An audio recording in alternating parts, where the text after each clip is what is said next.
What is wader? If you are guessing a waterproof suit that the fisherman wears, you are right.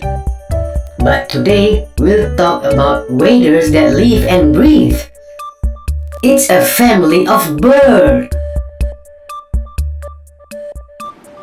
Waders are also known as shorebirds that lives in the shorelines and waterways around the world.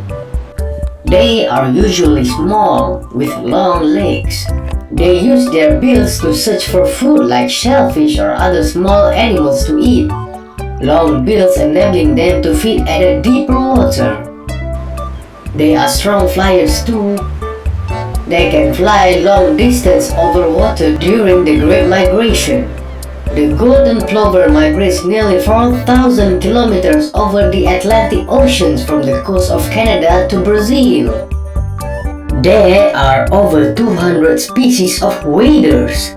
Different species have different shapes and length of its bills. The smallest waders is the Least Sandpiper at 13 centimeters in length. And the largest one is the Eastern Curlew at 63 centimeters long.